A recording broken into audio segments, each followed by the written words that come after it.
what you're getting wrong about the law of attraction. The law of attraction states that what we focus on, we create, but it's not that simple.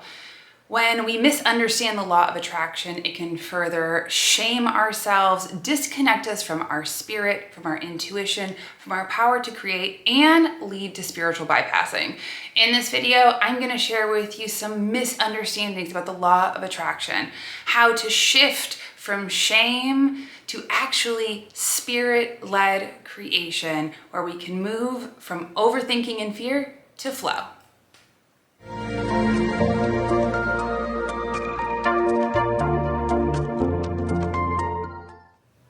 I have a bone to pick with the law of attraction, or more clearly, the misunderstanding that most have of the law of attraction. The law of attraction states that what you focus on, you create. So if you focus on positive things, you'll have positive outcomes. If you focus on negative things, you'll have negative outcomes. Now, that's only half the story. When we get so caught up in this very binary idea of good, bad, right, wrong, all or nothing, not only do we end up shaming ourselves, get stuck in spiritual bypassing, further disconnect from our spirit and from ourselves, but we actually create a lot more internal turmoil. I see this so often with my clients. So I'm gonna share some tools with you to help you reframe your understanding of the law of attraction and actually bring in more grace and compassion so that you can use the law of attraction with ease. So before I go any further, hi, I'm Sonia. I'm a 4th generation intuitive, and I teach you how to plug back into your innate divine self, your intuition. And if you're new here, hi, welcome. I'm so glad you're here. If you're returning, welcome back. I'm so grateful to have you here. Don't forget to hit that little bell notification. I release new videos every week. Subscribe. I've got tons of tips and tools for you. And also don't forget to check out all of my links to my spirit type quiz, to my meditations. I have tons of free resources. So enough with housekeeping. Let's talk about the law of attraction. So as I said, law of attraction, what you focus on is what you create. Now, it misses a lot of different things. First of all, as I was saying, we get stuck in this binary: good, bad, right, wrong, all or nothing. And what happens when we misunderstand the law of attraction is we end up policing our own thoughts.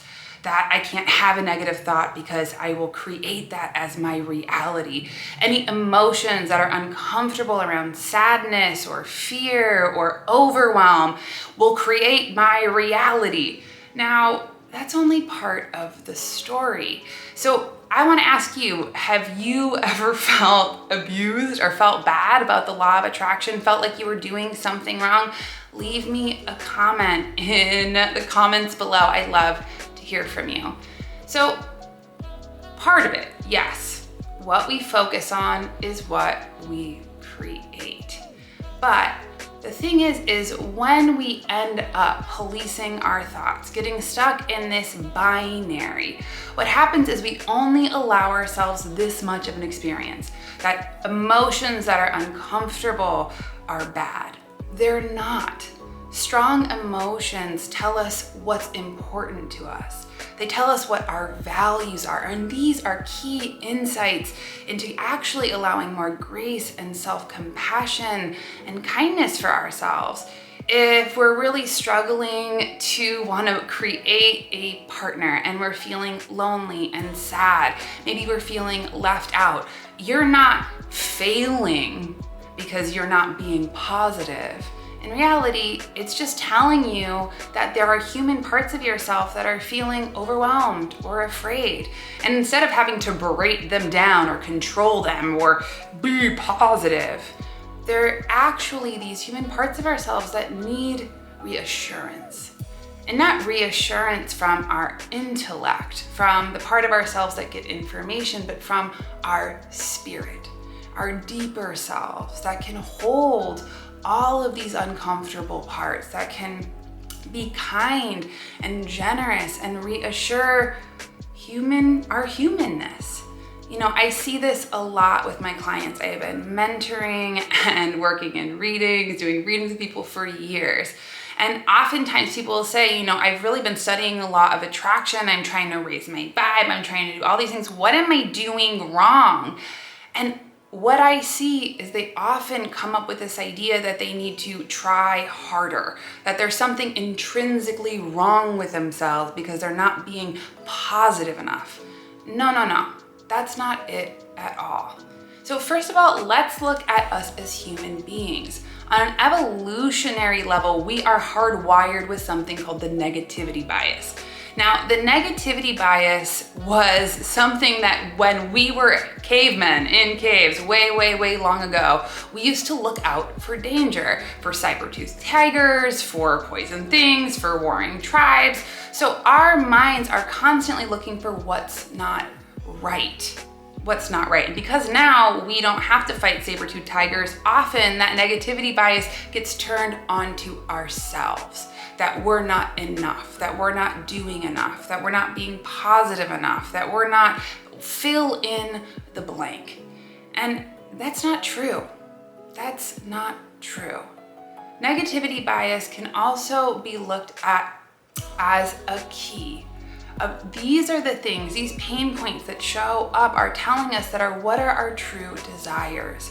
What are the things that are important to us? What are our values? And that can be a way that we can use to navigate the world, to navigate our compass.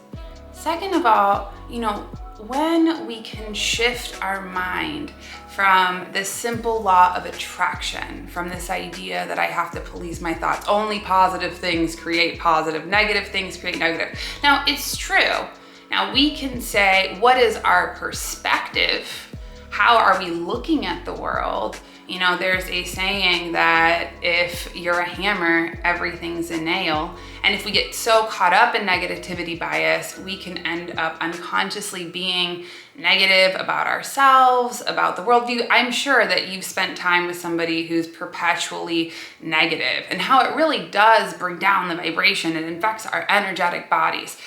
But if we can look and actually change that negativity bias and say, I'm gonna notice the things that I'm feeling sad about or that I'm feeling stressed about, and not spiritually bypass with the law of attraction, but I can actually use this to start to shift my perspective to what I'm grateful for.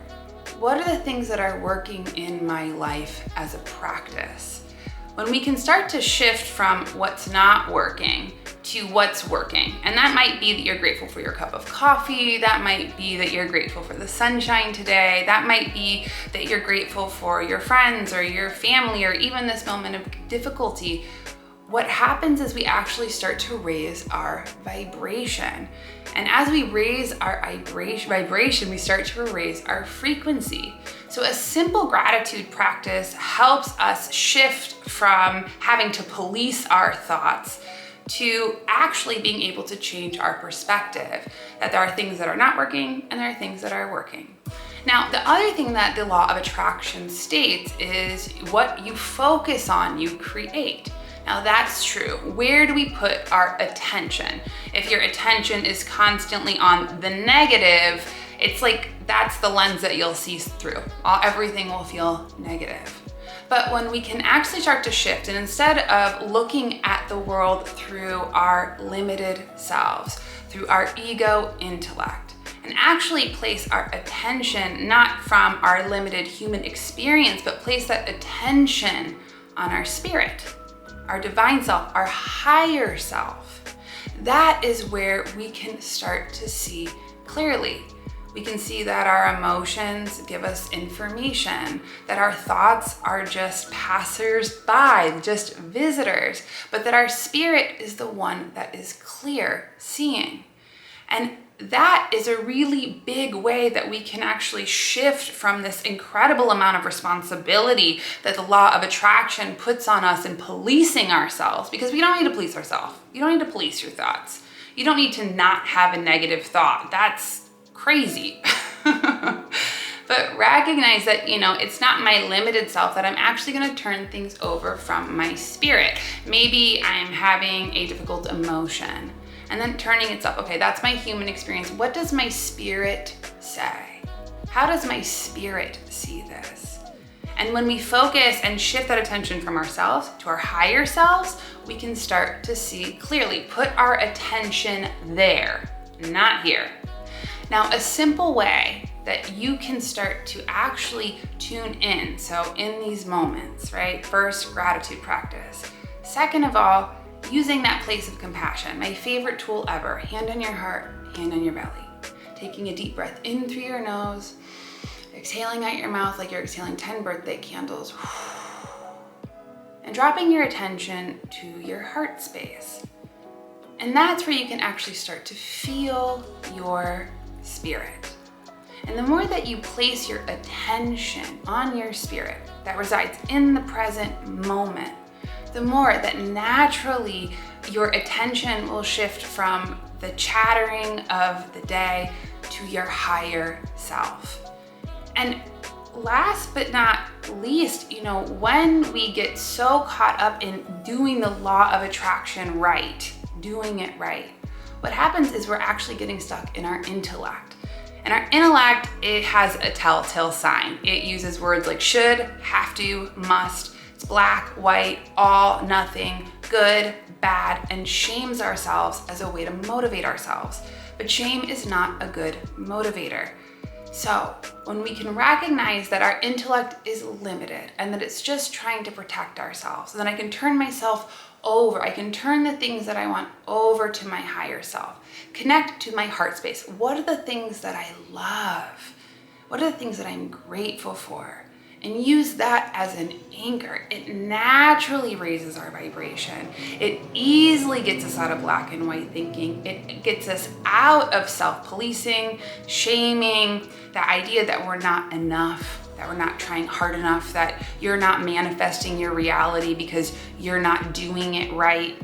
All of those are big telltale signs that you're in your intellect. So, what are the things that you desire? Notice that your emotions, the things that are important, things that feel that are strong, those are the things that are giving you good information. And that your limited ego human self can't navigate it all. That we can turn it over, hand on our heart, hand on our bellies. We can use prayer as a way to turn things over. Use gratitude as a way to anchor into our heart space and raise our vibration and actually start to give our human parts compassion and grace. That you are enough, that you are loved, that the things that are meant for you are coming your way. And that then we can encompass all of it. Instead of having this law of attraction end up being a shame fest. So I hope that you enjoyed this video. I hope that this is an invitation for more kindness and grace for all of you.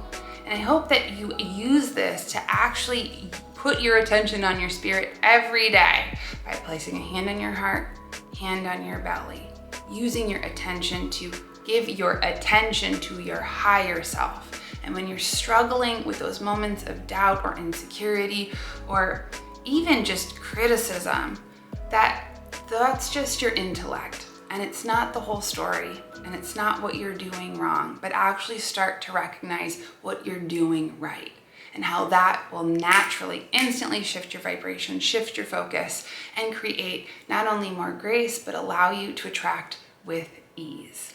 So I hope you enjoyed this video. If you did, leave me a comment. Let me know your questions. I love to hear from you. And as always, head to my website, soniatully.com, where I have a spirit type quiz. I have all sorts of resources, meditations to connect with your spirit guides, or if you feel so called, work with me. I do soul readings where we see what's going on right now, maybe what's unconsciously blocking your path, and answering your burning questions. Check out my podcast with my mom and my sister. And as always, don't forget to hit subscribe. I absolutely love to hear from you. So remember that you are a gift. And I'm sending you all my love. Trust your vibes always and in all ways. Bye.